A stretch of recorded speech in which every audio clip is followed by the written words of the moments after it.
Hello, and welcome back to our series on lead scoring with machine learning and BigQuery ML. So if you remember last time, we have a data set that we're using to help predict whether patients are going to attend or not attend doctor's appointments. So we went through and we've weighted the features that we're going to use. So we have the features selected, and we've gotten to the point where now it's time to make some predictions. So we're going to look at the predictions, and then we're going to use some of the functions that BigQuery ML makes available so that we can judge how accurate the model is. And then we're going to do some tuning based on what the business case is and how we're going to use the model. So we can tune it based on how accurate we want the model to be, and in what ways we want the model to be, and how we want to optimize the model. So let's get started. We're going to look at the actual predictions themselves as they come back, and I want to go first. I made one minor adjustment to how we trained the model. So in terms of like how the patient attendance breaks down. So it was about there's about 110,000 records that we have total, and about 80% of those patients attended their appointments. So I added this class weights parameter to the model, to the create model statement that we had here. So class weights. So 0 is 0.8 and 1 is 0.2, meaning 80% were 0 and 0.2 were 1. So the data is a little bit backwards. This is the raw table that we're pulling from. If you look, so this is the label. This is the dependent variable. So this is a no-show column. So it's a little bit backwards. So no-show is what we're predicting. So no-show true means they did not show up. So a 0 means they attended. 0 or false means they attended the appointment. So it's kind of like a bit flip that you have to sort of like keep in mind mentally. So 80% 0 or attended the appointment, 20% are 1 are a no-show or they did not attend the appointment. And as you'll see in a little bit, it really, in this particular case, it didn't make much of a difference. But generally, when there's a big class imbalance like this, it helps to kind of give the model a tip when you're training it that there is going to be a fairly substantial class imbalance. And I think this is probably also a good time that this isn't really for this purpose. This isn't the greatest data set. We're not going to get fantastically accurate results from this. In real life, you'd have a lot more context about the patient. You're going to know a lot more about their actual attendance history to prior appointments. You're going to have a lot better information, frankly, and be able to make a lot more informed decisions. But with that said, I think this is going to be really helpful in terms of walking through the training process and the tuning process. And we'll be able to kind of go through thinking about how we're going to use this and what the thought process is in terms of, in what directions we're going to tune and how we're going to think about tuning a machine learning model. But definitely, we're not going to wind up with super great results, which you'll see in a little bit. So let's start. Let's just look at what the raw results are going to look like, or the raw predictions, I should say, we're going to look like. So what we're going to use, we're going to do a select statement, and we're going to do ML predict, and then from this model. And so what we're going to call back, we're going to get you're going to get a couple of new columns. So we're going to get predicted underscore, and then the name of the label, which is no show. And then we're going to get predicted no-show underscore probs, which is going to give us the probability of each of the classes. So there's two classes that we're going to be predicting on. One is that they will show up, and one is that they won't show up. It's just two predictions that are going to add up to 100%. So let's go ahead and run that. So these are just getting some raw predictions back, and then we'll look at some overall accuracy and some other metrics before we start doing any tuning. So you can see a few of these. It happened to be correct on all of these. So these columns, this is what the model predicted. This is what actually happened. So it predicted that the patient would show up to the appointment. So this is no show false. predicted the patient would show up, the patient did show up, and then these are the percentages. So it believed that there was an 81% probability that the patient would show up. The patient did. Again, 81%, 81%, 80%. So there's kind of a pattern forming here. So let's go ahead and let's go down and look at some kind of overall statistics. So let's go ahead and run this. So this is where it gets kind of interesting. So first red flag is that precision and recall are 0, which is a little out of the ordinary. Second is that accuracy is 80%, which, that's not bad. The ROC 66 is not bad. But this is something that you should take notice of, particularly where the accuracy is the same percentage as your class distributions. That's something you're definitely going to want to look into. So if we go down and look, let's go back and look at our predictions, and then let's filter here. Let's filter this, and let's find. Let's look at, so our training set is, let's see how many are in our training set. Let's just run that again. So there's about almost 22,000 in our training set.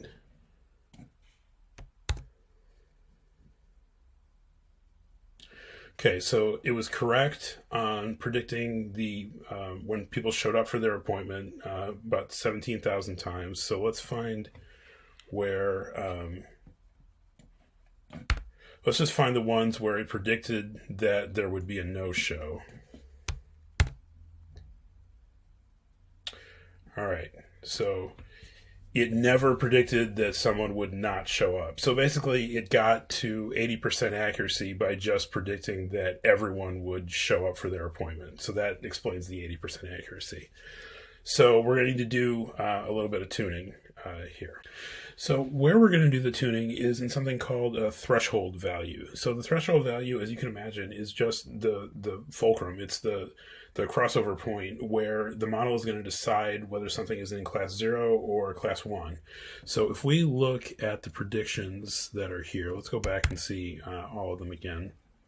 If we look at the predictions, so by default, it's going to be at the 50% mark, which explains, for the majority, it looks like a lot of these are going to be around, it's 80-20 or 81-19 or something like that.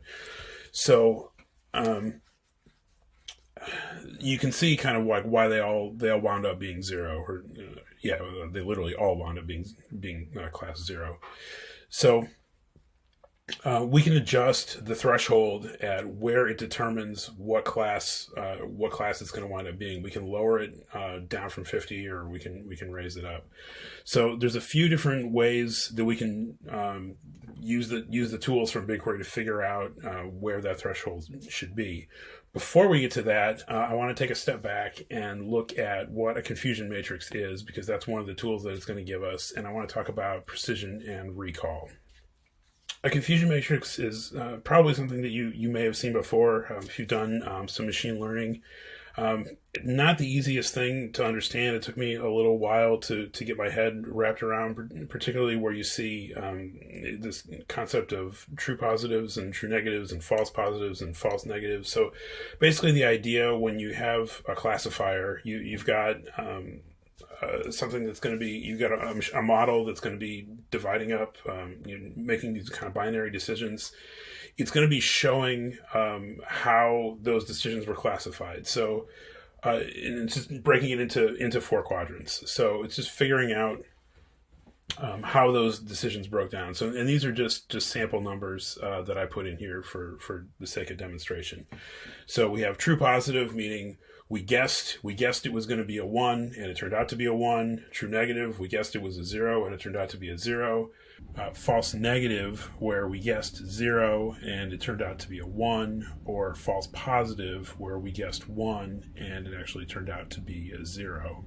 Now, here's where I think it's really worth kind of stopping and thinking through what all this stuff means. And I like to actually I think it's worth just like writing it out, keep it next to your monitor or whatever, because it's something you're going to have to refer back to. So I think it's worth thinking through in terms of the business case. What do these things actually mean? Because this is where precision and recall come in, and this is kind of how you're going to be wind up tuning the model.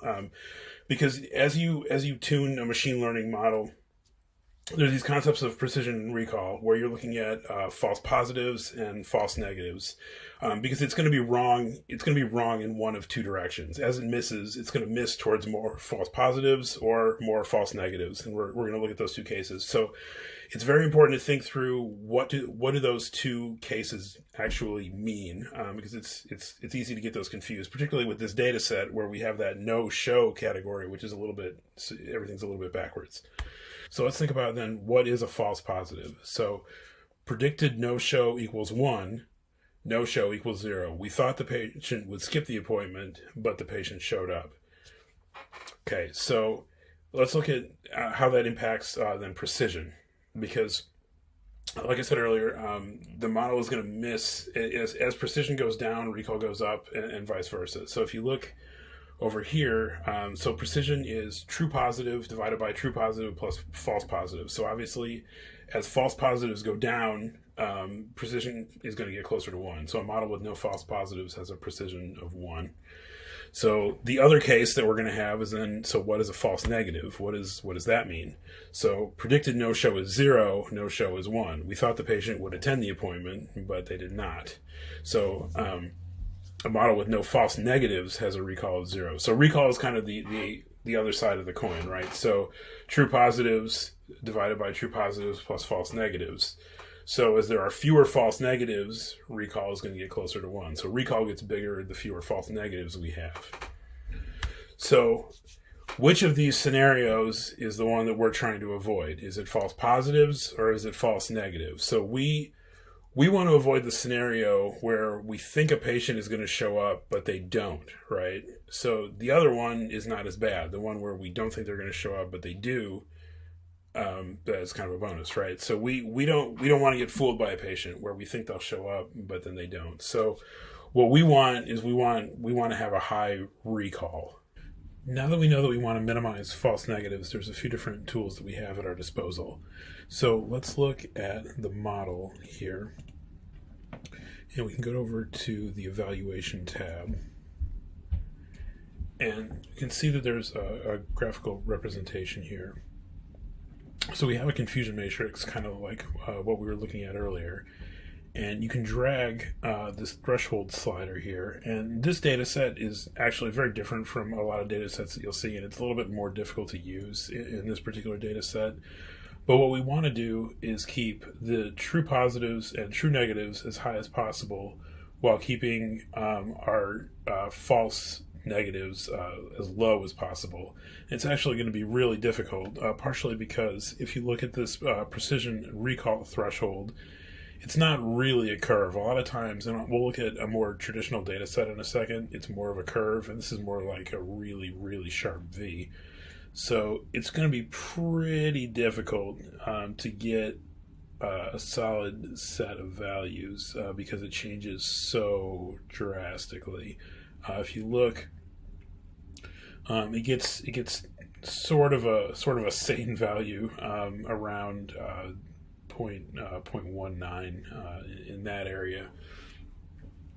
So just for comparison's sake, I'm going to look, let's switch over to a different model here that has a much more standard looking precision recall curve. If you look at the ROC curve, this is a little bit more normal. This actually goes, as you look at precision and recall changing, so at one end of the spectrum, recall is 1. I drag it all the way over, and then it's going to change, and then precision is 1.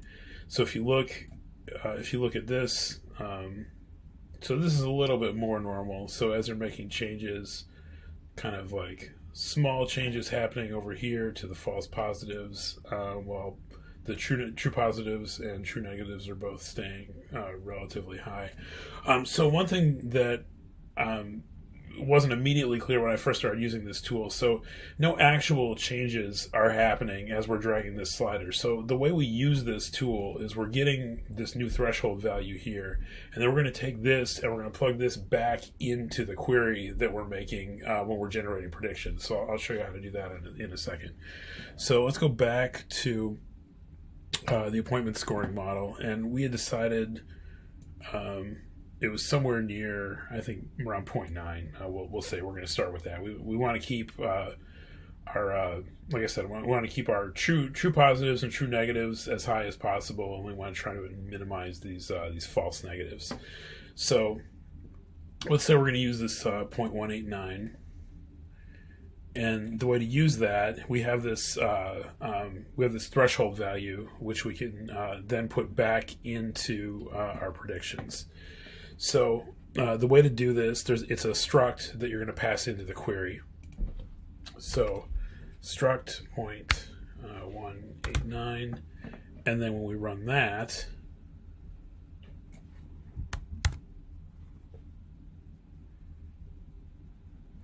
we're going to get a different set of values. So now let's do this, and let's find out number 4.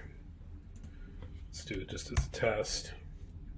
We're going to comment this out, and we're going to see how many queries, or how many predictions of how many no-shows it was predicting before without the threshold change. So it was predicting none. Now let's put that threshold change back in.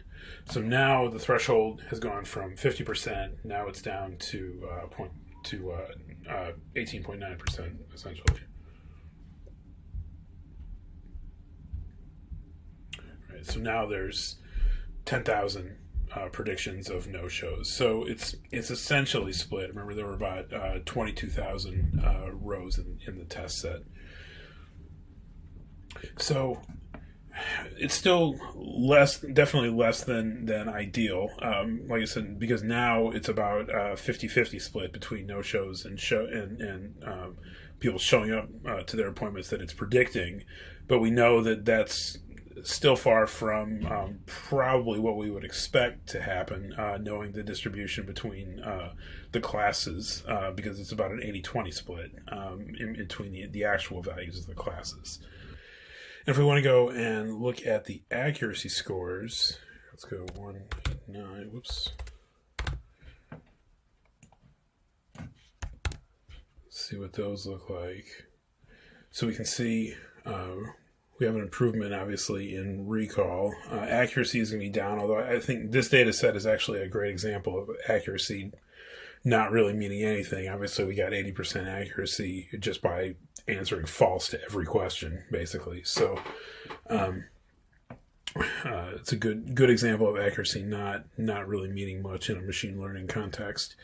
So if you want a little bit more precision, no pun intended, in getting a threshold value, we can query the ROC curve. We can get a table of the ROC values, or of the threshold values. We can get a little bit more detail. So I'll show you what I mean by that. So let me run this query. So this is kind of an equivalent of very kind of slowly dragging the slider. That slider that was next to the confusion matrix, so we can kind of see what the values are. So the trick here, and this is kind of an inexact science, but the trick here is that we want to minimize the false negatives, but we still want to keep the true negatives as high as possible. So there isn't. It's a trade-off, to be sure. So you can see as the false negatives go down, the true negatives are going to start going down too, and we don't want to have that. So, you can see the number that we were on before, that 190, wasn't the worst. We can maybe go up a little bit. One other thing that we want to keep in mind is how this model is going to wind up being used. If this is going to be used, you think about, we're capturing patients that are likely to not show up to an appointment, right? So what are we going to do with that list of patients? Are we going to send an automated text or an automated notification?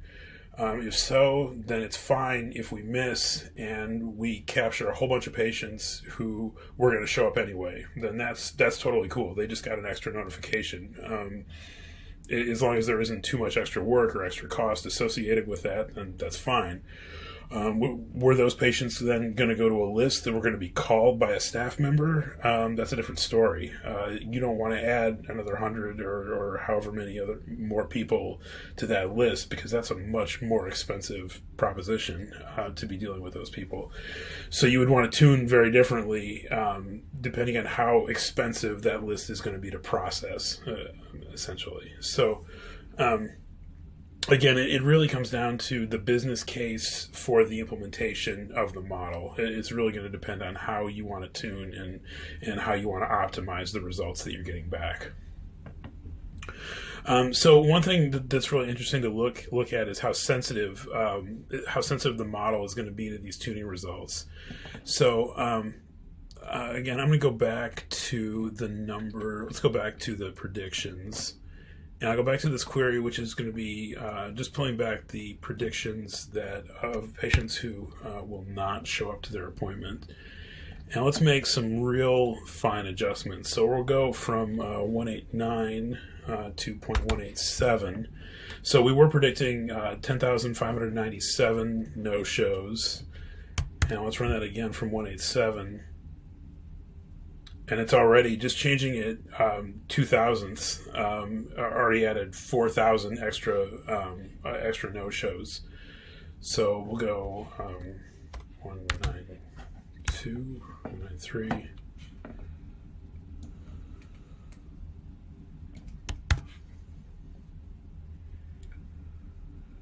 It's 8,000. 195.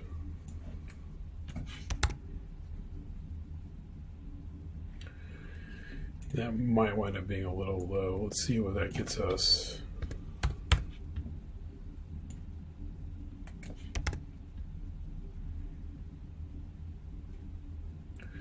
Yeah, that's a little low in terms of recall. We go to 191. Yeah, we still might wind up settling back in the high 1.8 range. So as you can see, a threshold can make a pretty substantial difference in a classification problem like this. Obviously, this is less than an ideal. Like I said earlier, this is less than an ideal data set for this kind of model. I think if I was doing this in a real life problem, I'd probably investigate some different kind of models. Probably not using BigQuery ML for this. Certainly there's other types of tuning that we could use for this problem. I think it definitely goes back to data, though. I would want to use some other features, maybe some other feature engineering, more data, and definitely different types of data. I think would be helpful for a problem like this. But hopefully, this was helpful in thinking through some ways of doing tuning and ways of thinking about how the business issues affect how you would tune a machine learning model. So if you like, please subscribe and tune in for more BigQuery, Google Analytics, and Google Tag Manager.